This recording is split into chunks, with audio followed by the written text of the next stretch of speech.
our channel. So for today our topic of discussion is pollination, right? So we have finished about pre-fertilization event, the gametogenesis part, the male reproductive part and the female reproductive part, and the process of the formation of zygote, and finally the 7-celled and 8-nucleate structure. All that we have done in our previous lectures. So if you haven't watched that video, then I'll provide the link in my description. Please do check it out. So for today our topic of discussion is pollination. So what is actually pollination? You have heard about it, I guess. So pollination is basically, you remember that the pollination or the fertilization event has been divided into pre-fertilization, fertilization and the post-fertilization event, right? So the whole process of reproduction or sexual reproduction has been divided into 3 parts: pre-fertilization, fertilization and post-fertilization. So for pre-fertilization we have 2 more processes, which was gametogenesis and the gamete transfer. So the gametogenesis part we have finished. Now we are going into the gamete transfer part. So the pollination is there. So what is pollination now? The pollination is just the transfer of pollen grains from the stamen or anther onto the stigma of the flower or the other plant or on the same plant. So basically from one flower to another or in the same flower. Okay. So the flower taken into the consideration will depict the type of pollination which we will be talking about. So starting with it, you know about the definition of pollination. Now pollination के बाद अब हमने इसको 3 further types पे divide किया है. Those further 3 types are autogamy, geitonogamy and xenogamy. So for autogamy, and these 3 are divided on the basis of what? Because for every classification there has to be a certain basis on which it has been divided, right? So for pollination, the basis of classification is the source of pollen, from where the pollen has came. Okay. So now for autogamy is if the pollination occurs in the same flower or within the same flower. That means the pollen grain from the stamen or landing onto the stigma, both the pollen and the stigma should be on the same flower. So you see that it is a very strictly self-pollinating part or plant, right? So self-pollination, the process of self-pollination is very prevalent in autogamy. ठीक है, तो autogamy में क्या होगा? Single flower considered है, single flower into consideration है, जहां पर पॉलन रिलीज भी होगा वहीं पे और उसी फ्लावर में स्टिग्मा पर वो लैंड करके जर्मिनेट करेगा and further giving rise to zygote or after the fertilization event, right? So the basic 2 points which you have to remember, in autogamy are pollen release. First, pollen release and stigma receptivity should be synchronous. Now what is synchronous?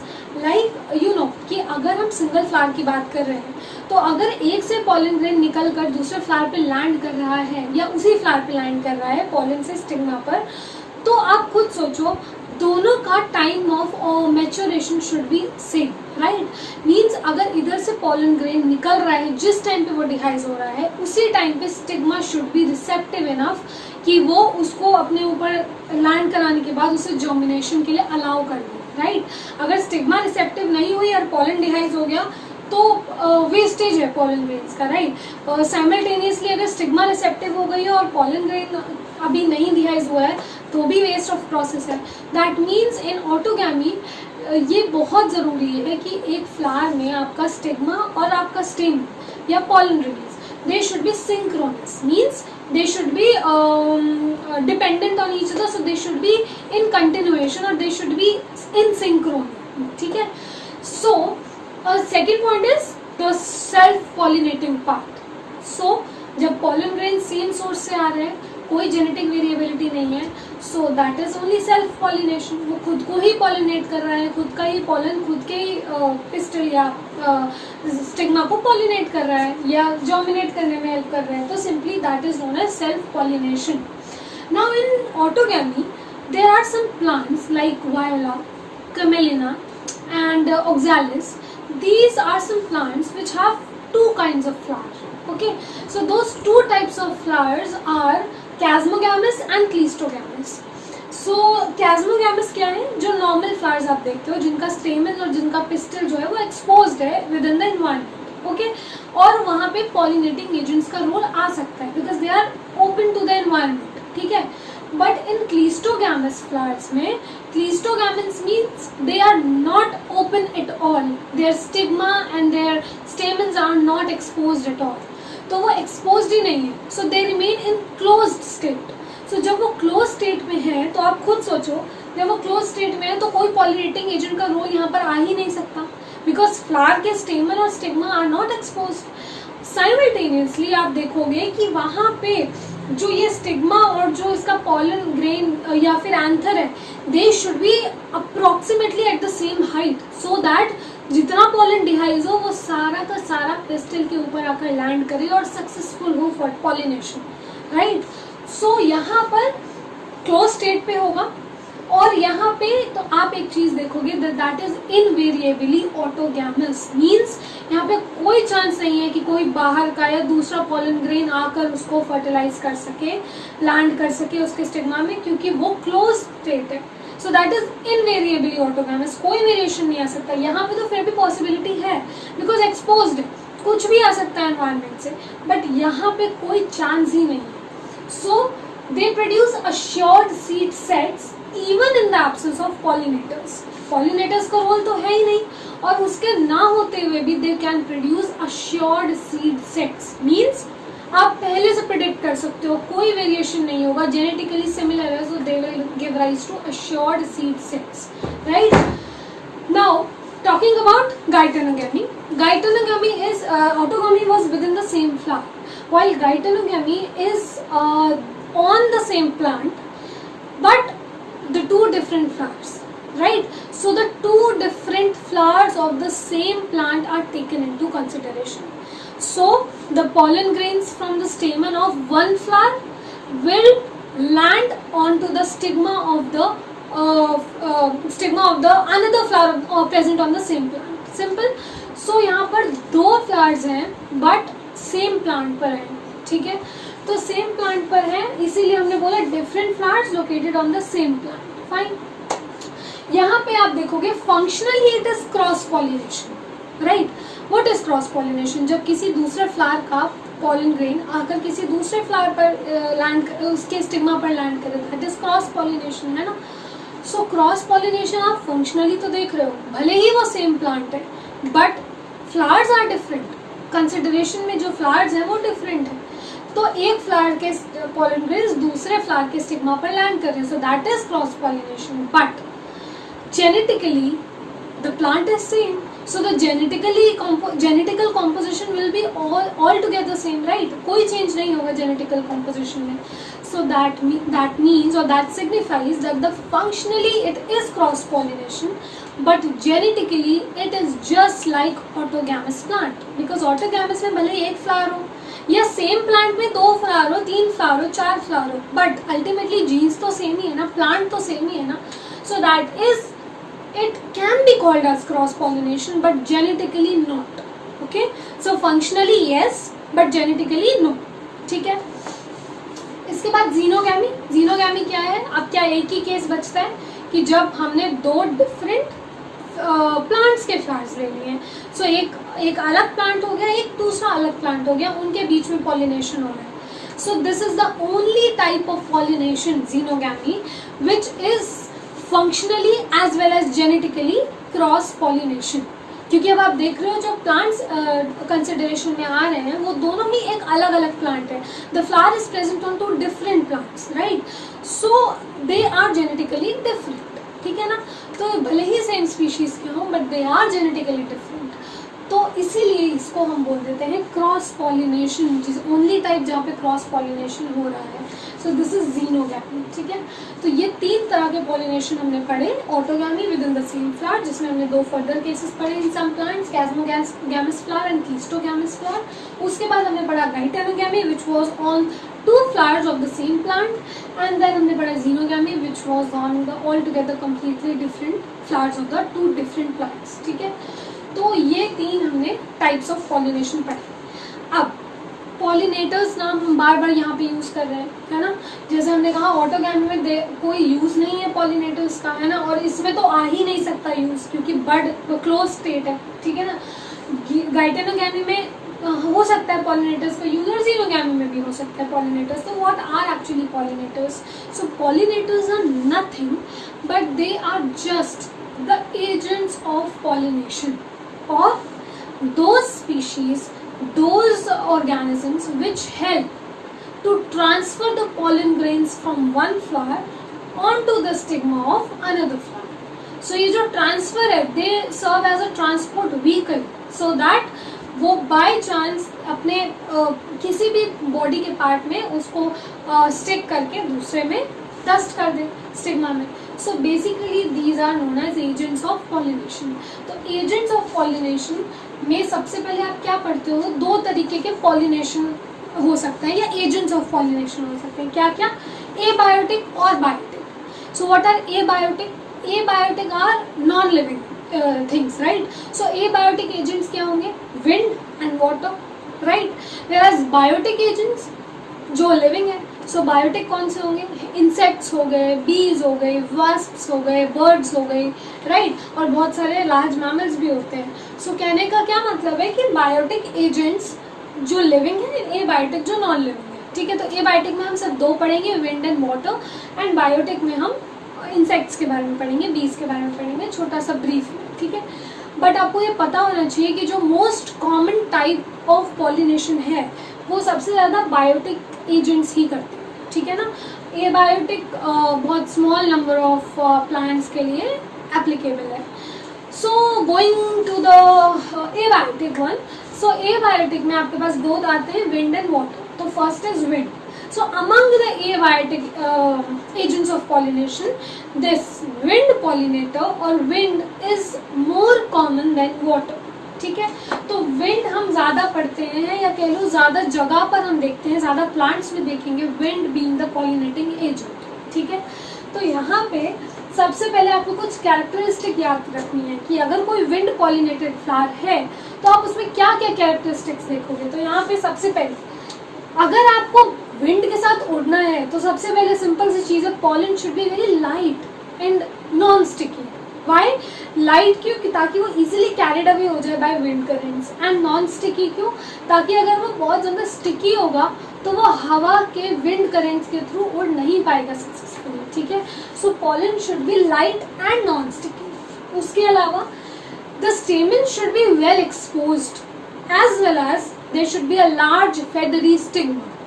So stamens well exposed क्यों होने चाहिए? Stamen should be well exposed क्योंकि आपको पता है कि जब हमें विंड को as a pollinating agent use करना है तो अगर वो क्लोज स्टेट में होगा तो कैसे वो अपने साथ एयर करंट के थ्रू ले जाएगा? नहीं ले जा पाएगा. सिमिलरली फेदरी स्टिग्मा का क्या रोल है? To catch the airborne pollen, ठीक है ना. जो भी एयर के थ्रू पॉलन ग्रेन्स आ रहे हैं वो लार्ज इन साइज है और फेदरी है ताकि कोई भी आसपास हो वो उसे कैच कर ले easily. So these are adaptations, kind of adaptations for the wind pollination to like to occur successfully, ठीक है. Generally it has a single ovule in each ovary. So generally exceptions are always there but generally a single ovule होता है एक ovary में and बहुत सारे flowers का cluster होता है एज इन इन्फ्लोरेसेंस, ठीक है. तो ये इनके फीचर्स हैं कुछ जो आपको याद रखने हैं, ठीक है, विंड पॉलिनेशन के. और एग्जाम्पल एक याद बहुत इंपॉर्टेंट एग्जाम्पल है, ये 1 मार्क्स में 2 मार्क्स में बहुत बार आया हुआ है कि कॉर्न कॉब के टैसल्स क्या रिप्रेजेंट करते हैं. सो कॉर्न कॉब आपने देखा होगा, उसके ऊपर बहुत सारे आपको फेदरी काइंड ऑफ दिखा होगा, है ना, फेदर्स टाइप दिखा होगा structures. So that is corn cob के टैसल्स, ठीक है. सो जो टैसल्स होते हैं ना कॉर्न कॉब में, that are nothing but just the stigma and style जो कि फेदरी है so as to catch the pollen grains और एयरबॉर्न पॉलन्स, ठीक है. सो ये याद रख लोगे कि कॉर्न कॉब के टैसल्स क्या होते हैं, they are nothing but the stigma and style of that plant, ठीक है. So going further into the abiotic pollination, the second part और the second abiotic pollinating agent is water. which is rare or less common than the wind as pollinating agent, but yes, it's there. So it's rare, and as you can see, it is present only in 30 genera, whereas you can see the wind being a pollinating agent was present in mostly all of the organisms which are pollinated by abiotic pollinating agents, right? So in water pollination or water pollinated plants, we have seen that first of all it is mostly in monocots. So almost all the monocot species, around 30 genera of monocot species are pollinated by water pollination, right? Now, more common in lower plants. What are lower plants? Like algae, bryophytes and pteridophytes. So there it's more common because you have seen or you know that सबसे ज़्यादा जो lower plants होते हैं, algae, bryophytes, pteridophytes, ये सबसे ज़्यादा आपके water में होते हैं, because life ultimately originated from water itself, okay, then migrated to land. तो जो भी plants होंगे lower स्ट्रेटा के, सो लोअर ऑर्गेनिजम्स और लोअर प्लांट्स जो हैं वो आपके ज़्यादा डिपेंडेंट होंगे on water for pollination to occur, right? Now the water can be a fresh water also and a marine water also, right? So the example of fresh water plants are Vallisneria and Hydrilla, ठीक है, and marine are Zostera and seagrasses, ठीक है. सो ये fresh water के दो examples पढ़े हमने, Vallisneria and hydrilla, और मरीन का हम पढ़ते हैं मरीन वाटर का जोस्टेरा. ये आपको याद रखें, this is very important. Now there are some examples which are present in water but they do not depend on water for their pollination, like water hyacinth and water lily. Although they are present in the water, or they are aquatic species, but due to the fact that their stamens are and their like reproductive parts, they are exposed outside the water, ठीक है. So जो उनका flower है, जो उनका stamen है, जो उनका pistil है, they are exposed in the environment, that means outside या over the surface of water, ठीक है. So they are no more in contact with the surrounding water, ठीक है. तो यहाँ पे आप देखोगे कि वाटर हाइसिंथ पानी से बहुत ऊपर सरफेस पे है. So all together it has to be dependent on some other factor, right? Because water के लिए आपको या तो उसका सरफेस पे होना है या तो सबमर्ज होना है, तब आप वाटर को यूज़ कर सकते हो as pollinating agent. But if you are above the surface of water, तो आपको अल्टीमेटली किस पे डिपेंड करना पड़ेगा? बायोटिक एजेंट्स पे, जैसे या फिर एबायोटिक में विंड में. So you can see insect और wind pollinated plants are water hyacinth and water lily, although the fact that they both are present in water or they are aquatic species, ठीक है. Now in female flowers we have two categories, like female flowers can be present on the surface or submerged in water, ठीक है. So on the surface का example आता है Vallisneria, whereas submerged का example आता है Zostera, ठीक है. सो यहाँ पे जो वेलिस्नेरिया है उसका जो पिस्टल है या उसका जो फीमेल फ्लावर्स है वो बहुत लॉन्ग स्टॉक से जुड़े हुए होते हैं, जिसकी वजह से वो लॉन्ग स्टॉक उसे कहाँ ले जाता है? On the surface of water. So pollen release होगा और वहाँ पे आप एनसीईआरटी में बहुत अच्छा सा डायग्राम देखोगे, सर्कुलर मोशन में चारों तरफ पॉलन रिलीज होगा और जो भी पॉलन ग्रेन्स फिर उसके कांटेक्ट में आएंगे, which is a very by chance event, तो वो पॉलिनेट उसे कर देंगे एंड पॉलन ट्यूब जर्मिनेशन में लाकर ultimately giving rise to fertilization, ठीक है. सबमर्ज्ड का एग्जाम्पल जोस्टेरा, जहाँ पे सबमर्ज्ड है तो पॉलन रिलीज अब कहाँ पर होने वाला है? पानी के अंदर. सो वो भी एक बाई चांस इवेंट है. अगर वो कॉन्टैक्ट में आता है पॉलन स्टिग्मा से, then there will be pollination, otherwise not. Now talking about the pollens have a mucilaginous covering around itself. That is very important because being in water you have to be like in order to protect yourself from getting wet, है ना. सो pollen को भी गीला नहीं होना है, उन्हें wait नहीं होना है. सो उसके आसपास एक म्यूकस लाइक कवरिंग होती है जिसे म्यूसिलेजिनस कवरिंग बोलते हैं, जो कि उसे प्रोटेक्ट करती है वेट होने से, ठीक है. Now pollens have a long ribbon like pollen obvious चीज़ है, अब आप प्लांट्स में पढ़ रहे हो तो उसको अगर पिस्टल के पास आना है तो उसके पास long ribbon like stalk like structures होना चाहिए, ठीक है। तो वो जाकर स्टिग्मा से, ताकि करीब से करीब nearest as near as possible वो उसके पास आकर पॉलन डिहाइज कर सके, ठीक है। Now the abiotic pollination is this much only, ठीक है। Now both wind and water pollinated plants have some basic or some common characteristics, which are they are not colorful, they are not fragrant, and they are nectarless, ठीक है। Because ये सारी species, ये सारी जो characteristics हैं ये उन्हीं species या उन्हीं plants में present होंगी which are dependent on insects, because insects get attracted to these characteristics. Otherwise, if wind and water, they are non-living things, they are abiotic agents, so उनके लिए ये सब चीज़ें matter नहीं करती, ठीक है। Now talking about the biotic pollination ultimately, which is the major or which is the most dominant type of biotic pollination. So biotic pollination में आप देखोगे we have examples or we have species of bees, butterflies, flies, wasps, ants, beetles, birds and bats.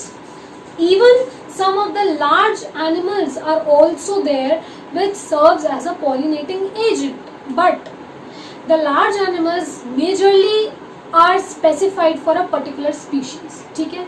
तो कहने का क्या मतलब है, ये जो सारे ऊपर अभी आपने पढ़े ये सारे के सारे एक तरह के ऐसे पॉलिनेटिंग एजेंट्स हैं जो कि मैक्सिमम नंबर ऑफ स्पीशीज को पॉलिनेट करने की टेंडेंसी रखते हैं। बट अगर आप लार्ज एनिमल्स की बात करते हो, for example primates, lemurs, arboreal rodents and reptiles, gecko, house lizard, right, तो ये सारे दे आर डिस्टाइंड और they are responsible for pollination of certain specific species, ठीक है ना। वो कॉमन नहीं है, सिंपल सी चीज़ है ना। अब ये तो कहीं भी जाकर बैठ जाएंगे, किसी भी फ्लावर पे जाकर बैठ सकते हैं, कहीं पे भी उड़ सकते हैं, right. They are very small species और they depend on nectar, but ultimately अगर आप देखो तो large animals do not altogether depend on these rewards of plants like nectars, right. So they can pollinate only those species which are more connected to them or which are more related to them, है ना। वो जो आस पास होगा उसी को कर सकते हैं। तो basically they are destined for particular species, not for every species, ठीक है। Also among the biotic pollinating agents, the bees are the dominant ones, ठीक है। तो ये आप याद रखोगे, bees हमेशा dominant pollinating agent होगा, biotic pollinating agent are bees, ठीक है। उसके अलावा फ्लावर्स अब यहाँ पे कैसे होंगे, larger in size, colourful, odour, fragrance, right, as well as rich in nectar, which is very important, right. So because plants have to offer some rewards to pollinating agents. Obviously चीज़ है, कोई भी काम फ्री में नहीं करेगा ना। अगर आप किसी से कोई काम करवाना चाह रहे हो तो आपको उसको कुछ लालच देना पड़ेगा, राइट, तभी तो वो आपके पास आएगा और आपका काम करेगा। So that's why flowers also offer these kinds of rewards, ठीक है, in the form of food or also in the form of जैसे कि उनको प्लेस दे दिया, एक प्रोटेक्टिव कवर दे दिया टू ले देयर एग्स, ठीक है। So usually rewards are just food or the nectar, which is mainly the nectar. So those are rewards to the pollinating agent. So they come, आते हैं nectar लेने के लिए, और जब वो बैठते हैं फ्लावर के ऊपर तो बाय चांस वो अपने पार्ट्स, बॉडी पार्ट्स में, मोस्ट कॉमनली लेग में पॉलन ग्रेन्स उनका स्टिक कर जाता है, राइट। सो जब स्टिक कर जाता है तो वो जब एक फ्लावर से दूसरे फ्लावर पे बैठेंगे तो वो बाय चांस आपका पॉलन ग्रेन दूसरे के पिस्टल में लैंड करवा देंगे। सो दैट इज पॉलिनेशन, ठीक है। तो यहाँ पे आप देखोगे कि एक रिवॉर्ड तो हो गया नेक्टर, दूसरा रिवॉर्ड होता है कि वो एक स्पेस प्रोवाइड करें to lay their eggs, insects को, ठीक है। तो ये दो स्पीशीज आती है, amorphophallus and yucca moth. So amorphophallus is the tallest flower and its height is about 6 feet, ठीक है। तो ये क्या करता है, because being such a large, like इतना बड़ा साइज है, टॉलेस्ट फ्लावर है, तो उसके पास स्पेस तो अबंडेंट है, तो बहुत कोई भी इंसेक्ट आकर वहाँ पर अपने एग्स ले कर सकता है। Similarly, yucca and moth की भी relationship ऐसी है, they are interdependent on each other. Yucca and moth basically serves as a pollinating agent for yucca, whereas moth get और कह सकते हो it gets its protection by laying its eggs into the locule of the ovary of yucca plant. तो वो क्या करता है, जो ओवरी की लॉक्यूल है वहाँ पे वो एग ले कर देगा जब तक कि फर्टिलाइजेशन सक्सेसफुल नहीं होता और वहाँ पे ओवरी के अंदर डेवलपमेंट नहीं स्टार्ट हो जाती है जाइगोट की, ठीक है, या फर्टिलाइजेशन की. सो कहने का क्या मतलब है कि यहाँ पे आप देखोगे यूका एंड मॉथ में भी कि जब तक एक सीजन टाइम तक ये भी ऐसे ले एग करेगा जिस टाइम पे ओवरी नॉन फंक्शनल है ना, और तब जब तक ओवरी फंक्शनल होगी फर्टिलाइजेशन के बाद तब तक इनके एग हैच हो चुके होंगे. So they are both interdependent on each other. So these are also a kind of rewards which can be offered by plants. Okay. So ये हमने पढ़े just the pollination part, the pollination and its types and the agents of pollination. So in the next video we will talk about outbreeding devices as well as pollen testing interaction. Right?